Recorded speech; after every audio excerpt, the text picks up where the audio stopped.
We are continuing with Varta number 31. So Jai Shri Krishna. Bhav Prakash. Many questions arise from this story. Why did such a great personality as Chachaji tell that girl to administer poison? He was a powerful person and could have transformed all of those people into Vaishnavas just like that. So why did he tell her to do something seemingly so immoral? The answer given here is that Chachaji knew all about her previous lifetime's relationships and thus her store of karmas, actions and reactions. In her previous birth, she had been the daughter of one king who was extremely proud. He would not allow girl children born in his house to grow up, but had them murdered through poisoning because he did not want to adapt himself to other people's wishes in order to secure their marriage or be humble in any way. In that previous life, he had killed his daughter by poisoning. That king was reborn here as her husband. That is why she poisoned him in this birth. Chachaji knew all about this. It was therefore to fulfill these karmas that Chachaji told her to do so. Otherwise, the cycle of their karmas would have continued. After that, Chachaji, whilst remembering the Lord, revived him with the dust made sacred by the touch of his feet. This gave him a new lease of life. Both of their karmas were wiped out thereby. Accomplished Vaishnavas are very compassionate in this way.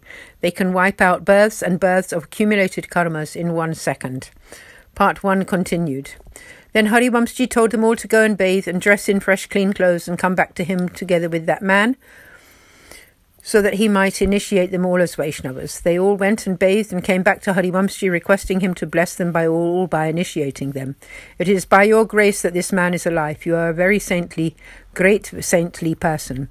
Chachaji indeed initiated them all with the Lord's holy name. Then they all felt very happy. Chachaji then announced to them all, "You must all do now what this daughter-in-law tells you to do. You will all be very happy." After making them all understand, Chachaji left that place. He came to Gokul and told the whole story to Sri Gosaiji, who was very pleased to hear the news. Thus concludes Varta 31, the story of this Seth's daughter, who was the recipient of Sri Gosaiji's great grace, who uplifted the whole of her in-laws' family by making them into disciples of Sri Gosaiji. He had not been able to bear her painful longing, and thus sent Harivamsji to her. There is not really an end to her story.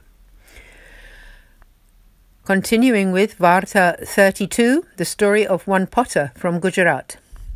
He is a man, a devotee of sattvic disposition. In the eternal Leela, his name is Paramananda, who is the nephew of Mansuka the cowherd. He assists Sri Thakurji in his most special personal pastimes, and thus Chandrakala has much affection for him. Once Sri Gosaiji travelled to Gujarat, and it was there that the potter had his sight and straightway desired to become his disciple. The potter prostrated before him and said to him, whilst folding his hands together in supplication, "O Maharaj, please initiate me with the name of the Lord." Sri Gosaiji, being an ocean of mercy, felt compassion towards this potter, whom he told to bathe and dress in new clothes and then to come back to receive the initiation. The potter did exactly this and stood before Sri Gosaiji, who then kindly initiated him with the Lord's name. Then Sri Gosaiji travelled to Dwarka to have the holy sight of Sri Ranchorlalji, and thereafter returned to Gokul, where he performed Sri Navaneet Priyaji's Raj Bhog Aarti after so many days. Some days after this again, Chacha Harivamsji travelled to Gujarat. He came to the potter's home. He had no supplies in his house, and so he went to the market, and there one landlord asked him if he would dig a well for him. The potter consented enthusiastically, but said that he would only be able to do it after 4 days. Having given his word to the landlord in this way, he borrowed 1 rupee from him and bought enough supplies to give hospitality to Harivamsji for 4 days. After those 4 days were up, Harivamsji proceeded to Dwarka. The potter went and dug the well. Whilst he was digging down, thousands of tons of earth fell down and trapped him. He called out, "O Vallabh! O Shri Vallabh! O Shri Vittal!" A small space opened up and he sat there chanting the Lord's names. Someone went to Chacha Harivamsji and told him that the potter was trapped down a well. Chachaji turned around and returned to that place. When he got there, he saw that all his family members were crying. They showed him the well, and Chachaji himself dug down and rescued the potter. He then carried on with his trip to Dwarka.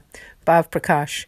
This story reveals that if a Vaishnava visits one's home, one should affectionately receive them and serve them nicely.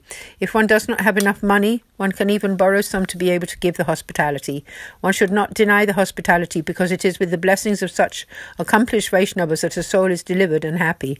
It was Chachaji's grace that the potter lived. Therefore, service to a Vaishnava is a very powerful thing. Part 2. One day that potter's brother came to eat with him. He prepared dried fruits and sugar candy and made some sweet balls. There was no water at home, so the potter's wife went to fetch some, although her mind was fixated on the sweet balls. Then 2 more Vaishnava potters arrived, and the potter also gave them sweet balls to eat. When his wife came back and saw this, she was extremely angry. The potter also fed his brother with flat breads. In fact, whatever was nice in the house he would give to Vaishnavas, like clothes and vessels. His wife left him for another potter, and this potter was very happy. A famine occurred, and the potter's ex-wife and her new husband were starving. In the potter's house there was always a group of Vaishnavas gathered.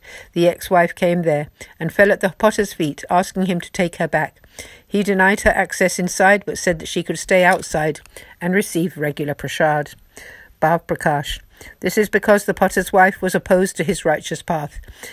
He being in her company,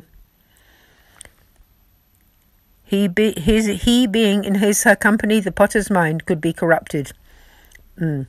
His being in her company, the potter's mind could be corrupted. If that happened, he might become turned away from the Lord and bad habits ensue. However, it is the duty and nature of a Vaishnava to show kindness to all living beings, and therefore he offered her the prasad. Thus concludes Varta 32, the story of the potter who was a recipient of Sri Gosaji's great grace and an accomplished Vaishnava. He had immense faith in Sri Gosaji through his grace. Thus his tale is truly endless. Moving on to Varta 33, the story of Govind Das, who became Sri Gosaji's personal servant, a Sanadya Brahmin from Mathura. He is a devotee of Tamasi disposition. In the eternal Leela, his name is Nritya Kala, who is the younger daughter of Mansukh, the cowherd friend of the Lord. He is thus a form of his devotional mood. So my introduction to this report. Nritya Kala is very skilled in dance and very dear to Sri Chandravali, and is a member of Sri Chandravali's group of Sakhis. Here Govind Das was born into a family of Sanadya Brahmins in Mathura.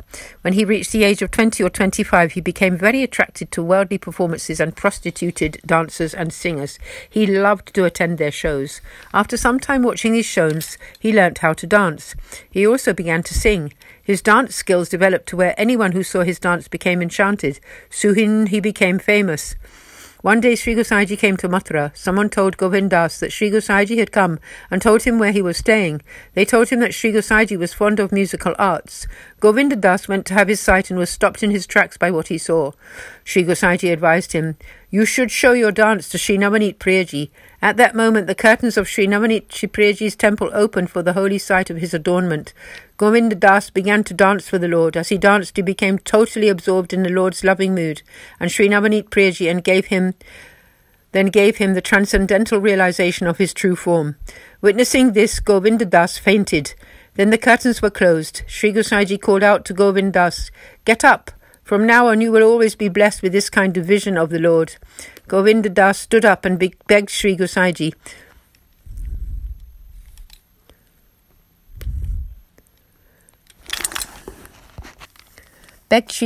to accept him into his shelter so that he might always be at his feet. Sri Gosaji then initiated Govind Das with the Lord's name and Brahma Sambandh. He gave him his chewed pan leaf. As he ate it, Govind Das realized the true forms of Sri Vallabhacharyaji and Sri Gosaji.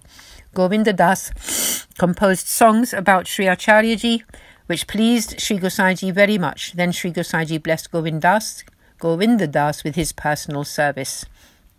We conclude the reading here for today, and tomorrow we will continue with the story of Govind Das. Aaj ke Anand ki jai, jai jai Shri Radhe. Sab Vaishnavan ko jai Shri Krishna. Jai ho, jai jai Shri Radhe.